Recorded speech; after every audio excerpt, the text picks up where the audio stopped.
Hi, everybody, and welcome to another episode of Birth Talk. I am here again with the amazing Susan Fierro-Baig. We are going to be talking about honoring new mothers, what that is, why it's important.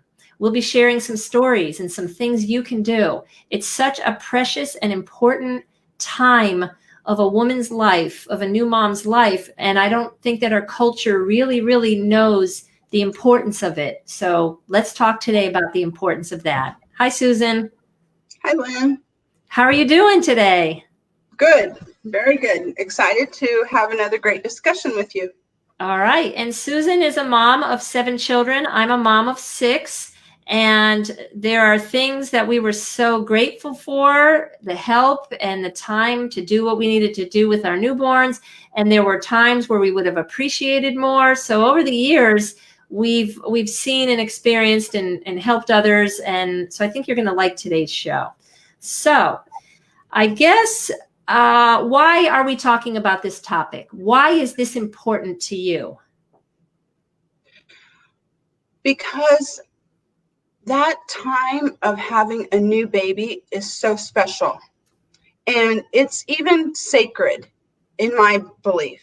I consider it as just a sacred, integral time of creating of affecting the lifetime of the child and the relationship. And I think that if we invest heavily in the beginning, that it makes a difference throughout the whole life of the child and the growth of the mother. I think that there's so much opportunity for growth for both, and that without that, then you can have lifelong problems. That doesn't mean that some people who have a terrible beginning can't overcome that and have a wonderful life. Mm-hmm. But I think that I know for myself, those first moments, like my most favorite time of my favorite memory is when my child is first placed on my chest. Mm-hmm. And I feel them warm and squishy, and that meeting, that anticipation you've had for 9 months, and then they're there and they're with you, and it's just the most amazing experience of my life. And then being able to breastfeed, and then the weeks after that and the months after that, and even the first year, I feel is just such an important time. It is. And as you're talking, I want to welcome everybody. Please leave your comments. You're welcome to. This can be interactive. I want to speak to the women who are very vested in their careers, and maybe they're pregnant for the first time, and maybe they're thinking that they're going to have the baby, stay home for a couple of weeks, 6 weeks, 8 weeks, maternity leave's over, and they're going to head back to the workplace.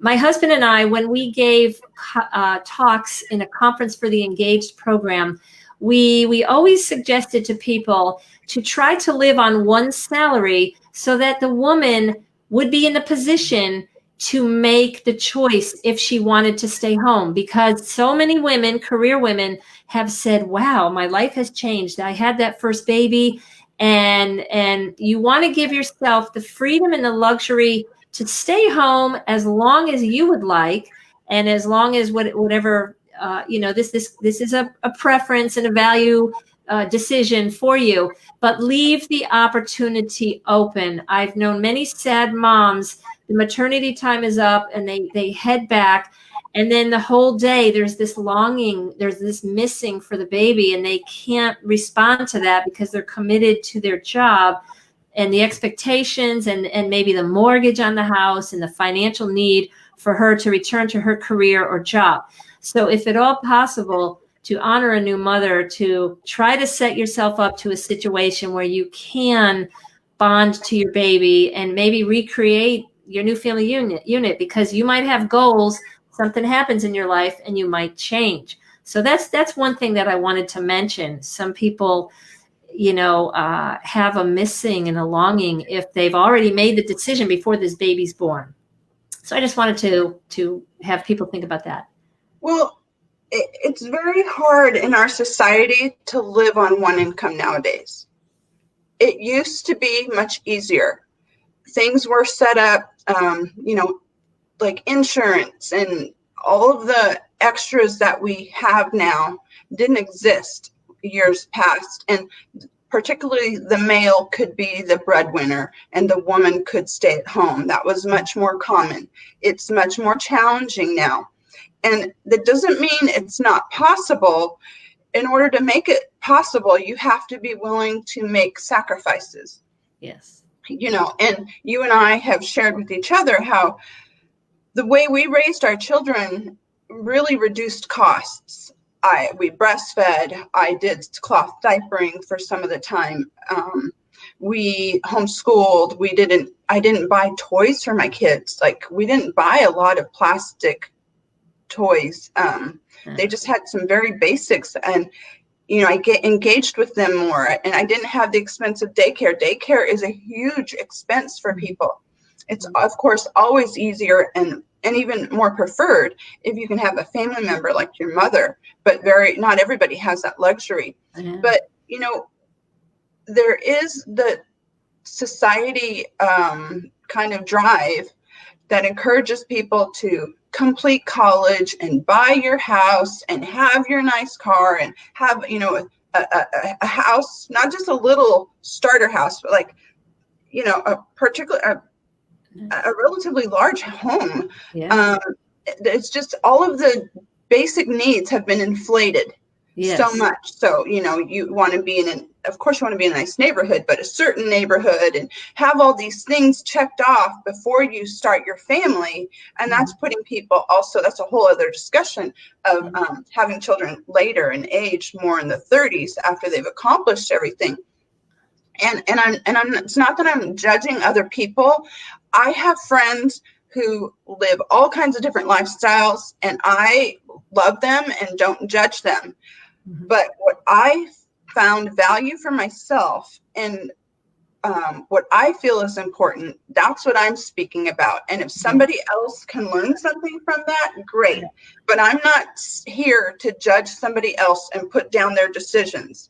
Correct. But my husband felt strongly also that I should be home with our children, that a mother can provide a child something unique that nobody else can provide them, not even the dad. Yeah. And that we wanted me home. We wanted me to be, to raise them. We also ended up having a large family. And so daycare would have been completely out of the realm of possibility with 7 kids. Mm-hmm. But, moms can do so much these days. And there are moms who go to work and they're able to breastfeed and they feel like they're giving their children, a great parenting, a great foundation in life. And so I'm not putting that down, but I just felt like, breastfeeding is so much easier if you're there and you're not having to rely on pumping. And so I just read a post from a friend of mine. She's in her 20s. She's a teacher, and she shared some photos of her graduation. And she had her cap and gown on and her husband with her and their child. Oh. And she said, so many people say you need to wait till you're finished graduating and wait till you bought a house. We didn't do it that way. We didn't wait. We were in our early 20s. We had our baby. I wouldn't change a thing. You can be successful and have a child young.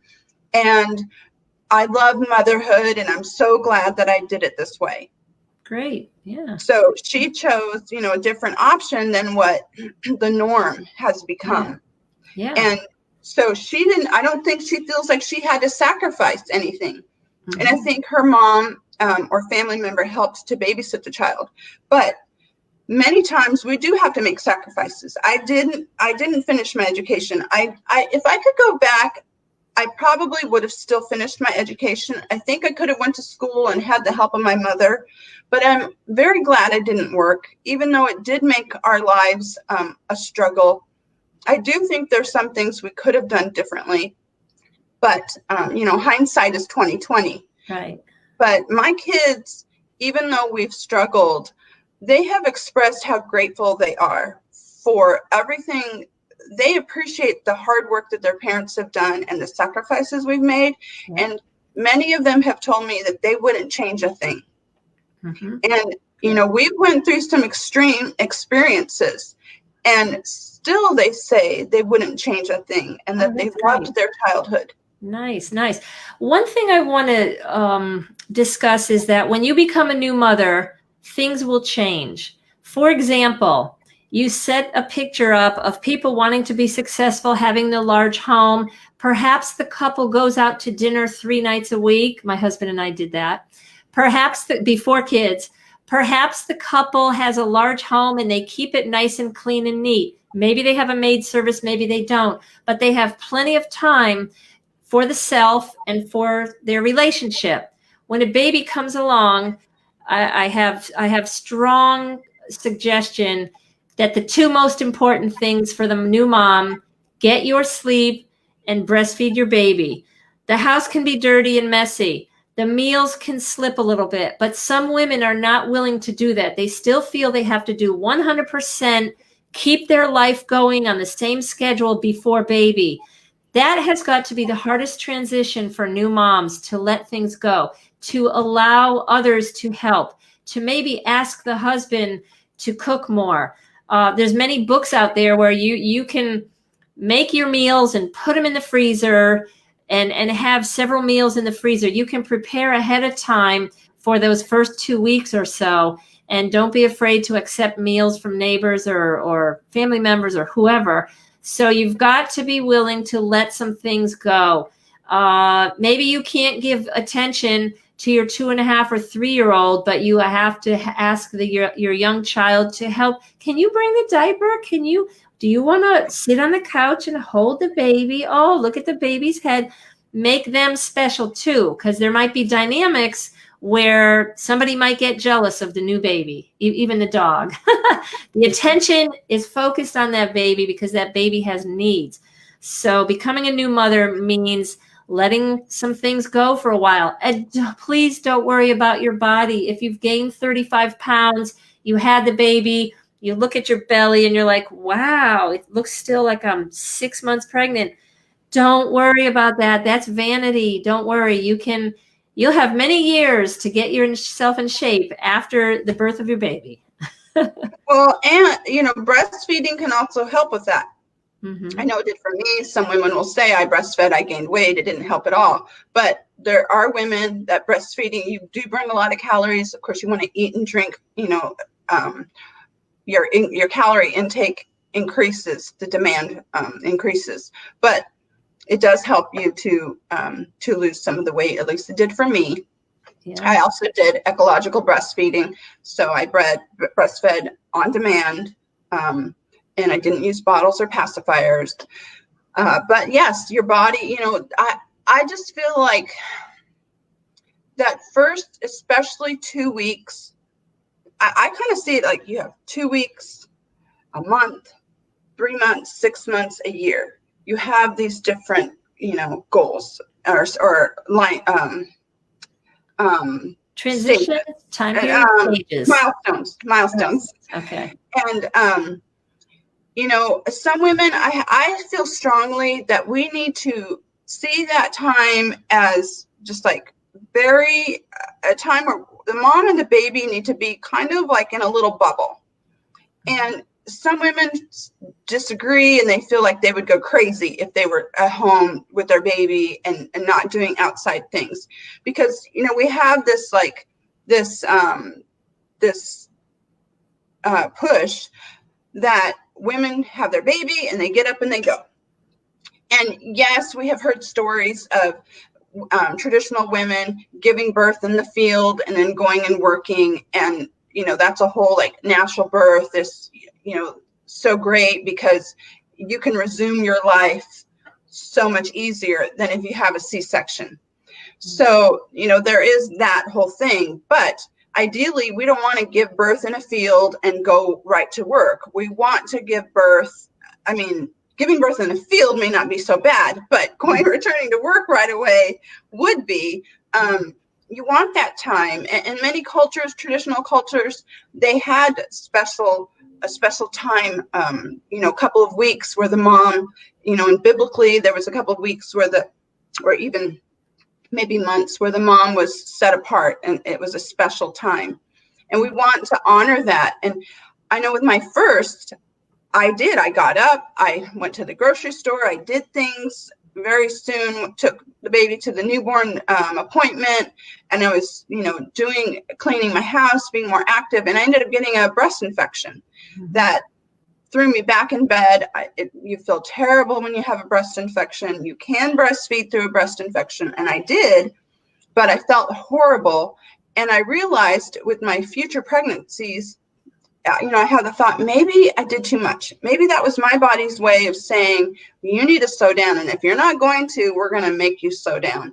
And so I really, after that, tried to give myself 2 weeks of not going anywhere or doing anything and just focusing on me and my baby. And I belong to a church. I'm a Latter-day Saint, where the women in the church traditionally bring a meal in to new moms for the first week for the mom and the family, so that she doesn't have to worry about her family. And that's a wonderful blessing that we have. And there's also things that friends and family can do by providing meals ahead of time, freezer meals. So that kind of ties into the discussion of the baby shower versus a blessing way. Okay. And so we all are familiar with the baby shower. Well, I chose to have, you can have both, but I chose to have a blessing way. And a blessing way is different than the baby shower because it focuses more on the spiritual aspect of the pregnancy, and its focus is more birth related, the actual, act of giving birth, and not so much celebrating the new baby. And not that that's bad, but it's a way to kind of get energy, to get strengthened, to get positive. You can use terms like positive vibes, positive energy from your friends and your family and people who I chose to include women who I thought would make a positive contribution, who would be in support of my decision to birth at home, and who could share, something that would be inspiring for me and not bring in any kind of a negative attitude. And so I was a little selective. And the things that you can do at a blessing way are the gifts that are provided are different than at a baby shower. The baby shower gifts are more directed towards the baby. And the blessing way is more directed to the mom, like bringing in a freezer meal, or making her a bracelet that she can wear that will remind her of all the women that were part of her circle, part of this group, this gathering, and having that bracelet can give her strength during the birth process. Nice. It's also, one of my friends brought a gift of baby booties that were embroidered. And I love that because that was something creative and something personal from her that was meaningful to me. And I would create like a mantle on my fireplace, and I had put all these little special things. Also, I would put a candle, and somebody wrote me a poem, and it was framed, and I put that up there, and I put all these beautiful things so that when I went into labor, I lit my candle and I got to see those things, and it inspired me, and it helped me to feel that community, and it helped me to feel the presence of the women that had given birth before me.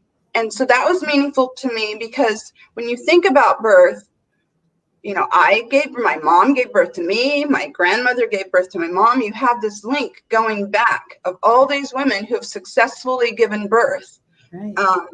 And, it's a way to kind of draw on that connection and to strengthen you.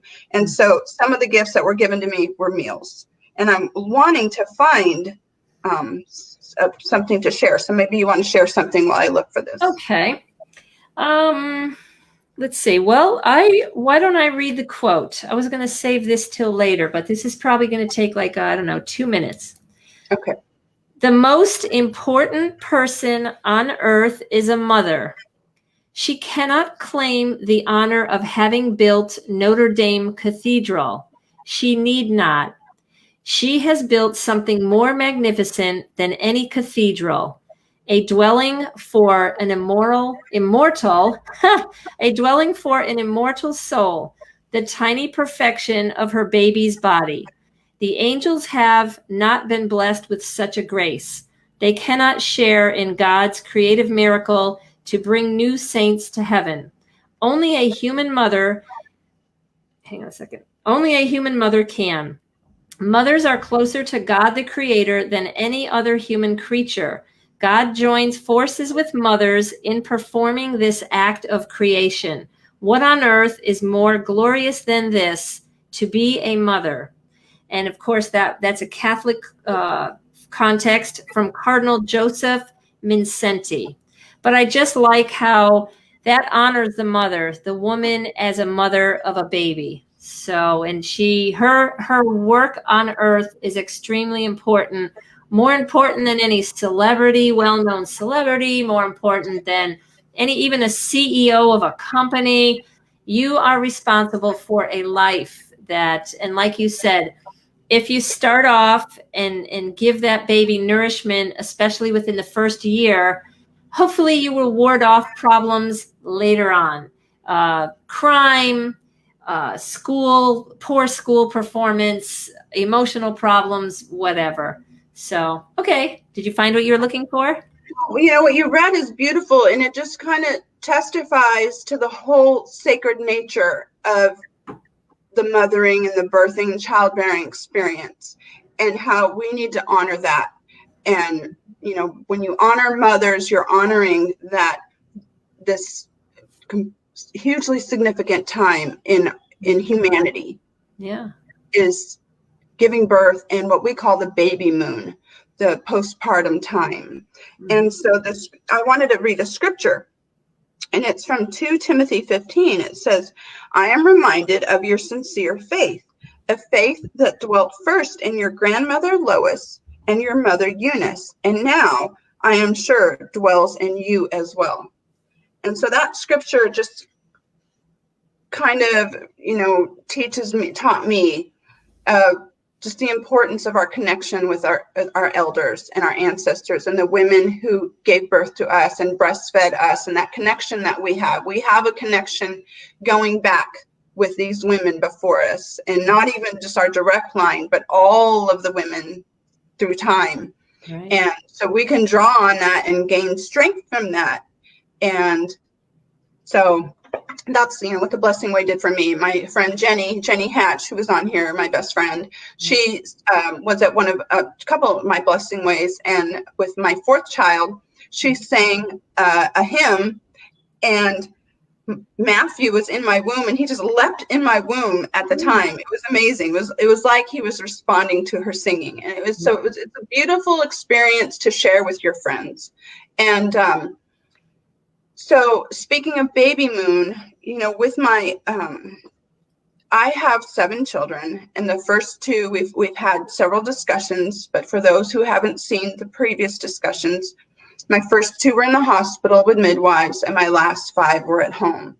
The third birth was midwife assisted. We had a lay midwife, and then the last 4 were what is called unassisted. Yeah. Now, I'm a low risk. My births were all low risk. I'm a healthy, low risk woman. It was my choice to birth at home and to birth unassisted. This is not something that I would say another woman should do, or that I would recommend to anybody else. It is your own decision on what your own path in life is. Mm-hmm. And I support choice. I support people choosing for themselves how they should give birth and where they should give birth. But I'm not an expert, and I'm not here to tell anybody how they should birth their own children. but I will share my own personal experiences. And so I gave birth to our sixth child at home. And in our just previous discussion that you and I had, the previous live, we talked about self-reliance, and how for my husband and I, we got to a point in our lives where we were in California and we were struggling financially, and it was so expensive there. We were paying so much money a month for rent and utilities, and we were just struggling, that we decided to make the choice to make a huge sacrifice and move into a garage and live in the garage for close to a year and save up as much money as we could. And we ended up saving $12,000 that year. And it helped us to move out of California to Missouri, where we were able to buy property. And so during that time when we were living in the garage, I was pregnant. And that didn't change my plans for birth. I still planned to give birth at home. And even though we had running water, but we didn't have hot water. Okay. And so, and this just is a testament how much I grew from my first birth, which I have explained. I cried and I wailed and I was afraid and I was needy. And here it was, my sixth birth, and my husband was exhausted. He had been working really hard, and I was in labor, and he was like, I remember I said, I'm in labor, and he was like, well, can you just let me sleep until you really need me? And I was like, sure. So I went on, and I was laboring, and I didn't have a bathtub. So I had bought a hefty container, one of those plastic containers. Like a bin. Luckily, I'm small. I'm 5'3" and 3/4. And I'm slender. And so I had to heat the water up on, we had a little electric burner, and I had to heat up pots of water to fill it. And luckily it wasn't very big, but so I did that while I was in labor, active labor, filled it up, and was able to take a bath in the hefty tub. And we, when it came time to deliver, I was on the carpeted living room floor with pillows. I was on my hands and knees, and the birth previous to that, I had been standing, and it was kind of unexpected. I had been in the tub, and I stood, and I had spoken of that ejection reflex that Michelle O'Donnell writes about, that if you're in the tub and you get out, it can trigger birth. So I had gotten out of the tub and stood at the sink with my fifth baby, and she just like practically fell out, and my husband caught her. So during our sixth birth, he said, honey, let's make sure you're on your hands and knees and have pillows under you. Okay. So I was on my hands and knees, and I had pillows under me, and we gave birth there. And what we had done, my husband is a contractor, so he had broken up the garage into the front half being a living room and the back half being a bedroom. So our bed was a sofa hideaway bed, and the bedroom was for the kids, and there was a big mattress back there, and they all slept in there because they were all young. Yeah. And so that was where I spent my baby moon, was in the kids' bedroom. I was there, I didn't really go anywhere. I didn't really do much. We had freezer meals brought. I used that time, that baby moon time, to just focus on breastfeeding and hydrating myself and eating good food and singing to my kids and reading to them. And I read a lot of scripture, and it was amazing. I wrote a lot of I ended up writing songs. I had never written songs before. And I wrote many lullabies that I ended up singing to my children, and I still sing to them to this day. And so to me, that was a very special time, and a lot of good things came from that. Nice. And so how old was your oldest child at this time of that baby moon? She must have probably been around 12. So if you've invested the time, especially in your first and second child, hopefully they're mature enough so that when you had your sixth child, they wouldn't break out in fights. They could help with some of the laundry or the housework, or playing with the other kids nicely, because that's another thing that can really exhaust new mothers. You have your sixth child, and then you still have five others to tend to. They have needs. So how did the dynamics go for that while you were on your baby moon? Did they feel neglected? Was there chaos, or was it okay? Well, there's always a little chaos in my family. That family size, I don't know if there was any more chaos or any less, but my kids are amazing. They've always helped. They've always been helpful. When I went through nursing school, I just graduated 3 years ago. When our youngest child went into kindergarten, that's when I went back to school. And my middle children like to joke. They tell me, you owe us because we raised your children. So they were home. They did a lot of the babysitting, cooking, cleaning, because our schedules, and I wasn't around as much with the youngest. My youngest was 2 when I had to go to work. We moved to Missouri, and shortly after we got to Missouri, the recession happened. And so we lost our home. I had to put the kids in small. My husband homeschooled them for a year because he didn't have work. He had been working in the city, which was an hour away, and all the work dried up. So he was home. I went to work as a cashier, and he homeschooled for about a year. And then we lost our house on 10 acres, and we moved to a bigger city. We had to put our kids in school, and the 2-year-old, my baby was 2 when I had to go to work. So I breastfed him until he was 2. And even though I had to go to work, he still remained in the home because we worked it out where our schedules were such that either the kids were home with him or my husband was home. And then I went to nursing school when he was 5, when he went into kindergarten. And then I just graduated 3 years ago. I've been a nurse for 3 years now. So our kids have really helped us, and taken care of each other, and fought a lot, but that's really good. Some parents don't have to be concerned that you have to provide everything for your child, that the siblings will teach each other, help each other. And it's a good thing when they're young to learn these skills. There's no problem with that. And I was going to my daughter Christina said, "Mom, you never changed any of Mikey's diapers. He's my youngest. He's 17. I changed all his diapers." And I'm like, I don't really remember. Maybe you did. Maybe she just took control and they love the baby. And okay, so whatever. She has her memories and I have mine. And it's good for them. I think, like I said before, I'm sure my kids would have changed some things if they could have, but all in all, they have great memories. People remark about how close our children are. They're very close to me. They're very affectionate and loving.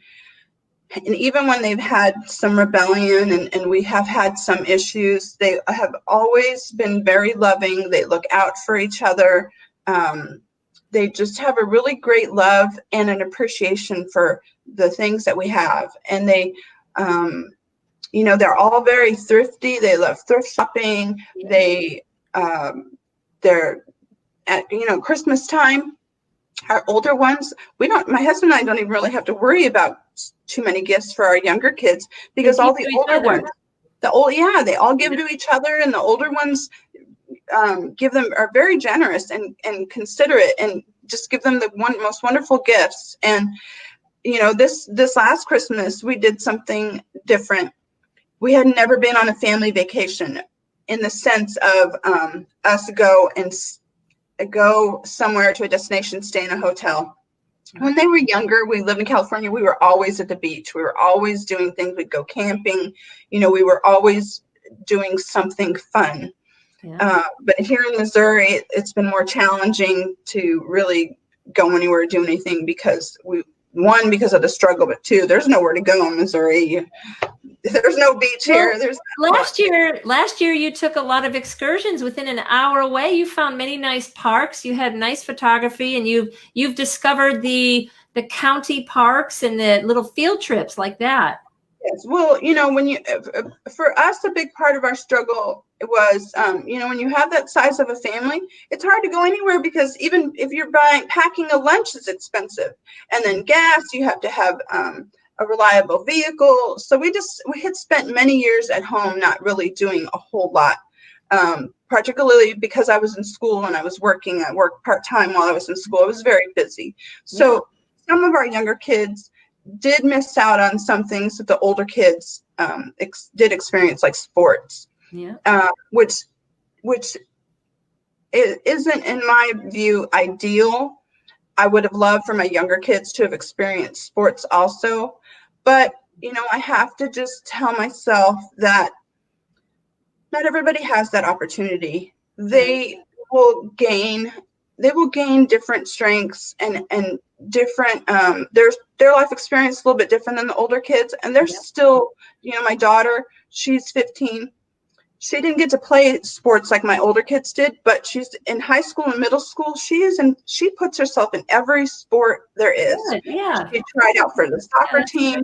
She just tried out for cheerleading. She played basketball. She's played volleyball. She's played softball. She's done everything that she could. So even though it was a little later in her life, not when she was a young child, she still has that opportunity. And I just have to think that her life may be different, but it doesn't mean, to be a good parent, you don't have to provide everything out there for your kid. They can stay, I also like to think it's their life.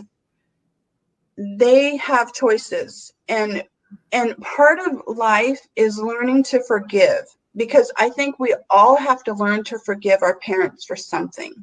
Yeah. And, to forgive our spouse. We all have to learn the principle of forgiveness. And I do believe that of course, there's going to be some things my kids are going to have to learn to forgive us over. Yeah. And that's not necessarily a bad thing. It's part of life. And another thing I was thinking of too, what I really like, what I see in couples, is when they have the baby and it's a new mom, they do like a tag team with their hours of work. Maybe the husband is a police officer and he works 7 a.m. until 3 p.m. And maybe she's a nurse and she's able to take the shift 3 to 11 or 4 to whatever. I was a babysitter at age 17. I would come in just for an hour after school. The husband was getting home and there was an hour leeway, and then the wife was heading out, or however it worked. And it's hard on the marriage because maybe you're not seeing each other just 8 hours a day when one of you needs to sleep or whatever. So it can be hard on the marriage, but I love seeing those great sacrifices for the children, because they can both keep their jobs, they can both work. One of them can homeschool. Nowadays, I'm seeing more people homeschool where both parents work and the kid does online work. He's independent, he or she's independent enough to do it, and they get part-time with the parent. So there's many ways to make it work. And this coronavirus has showed us that many more people can work home for extended periods of time than what they thought. So there's ways to recreate your work and your income. And the coronavirus is making it hard for daycare and for childcare. Oh yeah. And so I don't know how this is going to affect us going forward. I know if I was a mom right now, I wouldn't want to put my child in daycare. No. And so I think this is going to kind of change a lot about life. I never wanted to put my children in daycare. I always wanted them to be with me. I never trusted anybody else. We didn't even have a babysitter. I feel like the baby is best with the mom, family members next. And, studies have shown that children just need a consistent figure. They need consistency, and that doesn't have to be mom. Yeah. So there's that. But personally, I felt strongly that I wouldn't trust anybody with my child. And, of course I trusted my husband, but because of the breastfeeding relationship, I didn't leave my child with him for long periods either for that first year.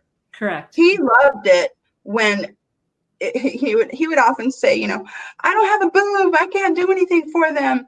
And he would kind of joke about it. I know there was times where he kind of wished he could pacify them, like they would get pacified with me. Yeah. But one thing he learned is that when they turned like a year, or I think it was 2 years, they became his best friend. Oh, nice. And they had a relationship with him that he hadn't had before, and he loved it and he appreciated it. And part of that was my babies were born every 2 years. And Yeah. so by the time the child's 2, it's kind of naturally, I think, you know, like God arranged that the child gets pushed out of the mom's little nest Yeah. and has to go to the dad, and then the dad plays a more of a role, and then they can men are kind of more roughhousey and, you know, playing ball or playing romping and wrestling and Yeah. things like that, or, you know, I remember my husband taking our 2-year-old to the kitchen and making food with her and doing things with her while I was with the baby. And so, you know, many times women want to bottle feed so that the dad can be involved. And it doesn't mean that you can't do that, but of course you want to breastfeed for at least the first few weeks to establish the relationship. Yeah. But I would want to put out there, and this is what my husband felt like too, is that the man's job really is, the more he supports the breastfeeding relationship, the better off for the whole family and that mother-baby couple. We have to think of the mother and baby as what's called a dyad. They're joined together and they have a special relationship. And the father is part of that. He's a triad, but there's still this, for the first year or two, this special connection with the mom and baby. And the husband, by helping to make her life, helping to make food and helping to organize the household and take care of the children and do things like that, and take responsibility off of her shoulders so that she can really focus on the baby, then that relationship will thrive. And he can get satisfaction from that, knowing that he's doing a great job in supporting his wife. Yeah, absolutely important. So important. A happy wife equals a happy life, and he can be the protector of her time to keep it quiet, keep the other children quiet so she can sleep. You know, she's got to grab an hour and a half here and there, 2 hours, 3 hours, whatever she can to grab the sleep. So maybe there's a leaky faucet. Maybe something is wrong in the house. Maybe he can fix those little household things to make her life easier so she doesn't increase in her stress. Well, and a lot of that can be done prior to baby being born, and like nesting for mom and dad, getting everything ready so that she has this time where she can feel like she doesn't have to be doing things. But also, you know, the father can change the baby's diapers and, right, you know, learn to rock and soothe the baby, and not necessarily with a bottle, although that is an option. For later, not in the first few weeks at least. So, you know, there's people can be creative, and men can be involved and be involved in that relationship, and maybe not in the same way in the beginning, but there's time later on, and they need to be told that and learn that. My husband didn't really know that until we got to that stage with our first one, and then later with later babies, he knew that, well, they may favor mom now, but I'm going to become the favorite later. Yeah. And, you know, and even with the older children, we would joke.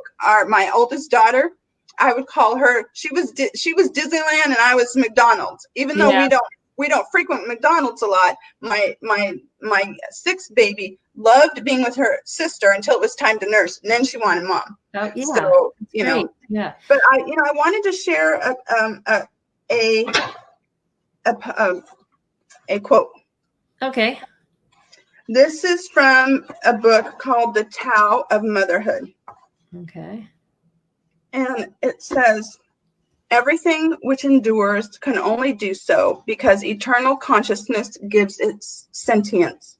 A mother who gives herself completely to her infant meets herself in the dark and finds fulfillment. In the hours between midnight and dawn, she crosses the threshold of self-concern and discovers a self that has no limits. A wise mother meets this presence with humility and steps through time into selflessness. Infants know when their mothers have done this, and they become peaceful.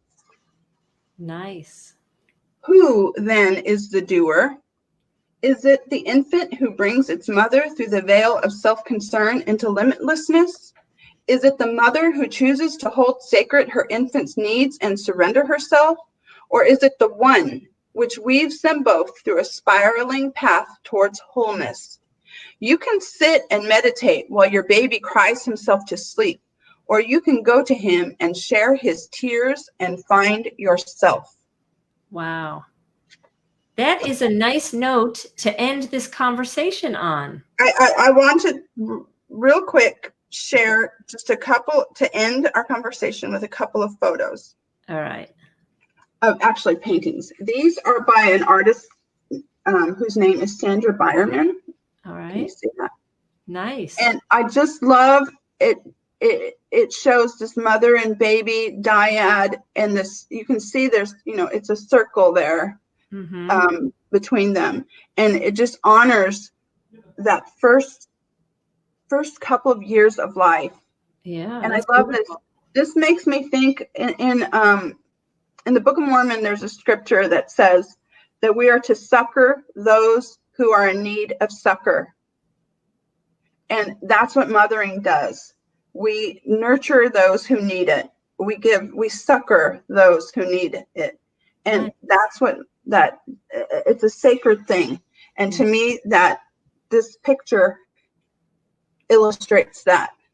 And also this of the family. Look at that closeness there between mom and baby, and the husband. He's there. He's part of it. He's supporting, and he is intimate with them, but just in a different way than the mom and baby are. And it's beautiful, and it has meaning, and that needs to be honored as well. The relationship between the father and the baby is so important. Fathers are vital, and they are vital, but just in a different they just have a different role than the mom has. And the things that they do supporting this relationship, it helps to grow their relationship just in a different way. And babies and boys and girls need their fathers. And as a woman, my father was killed when I was 4. He was killed by a drunk driver, and so I didn't have a dad growing up.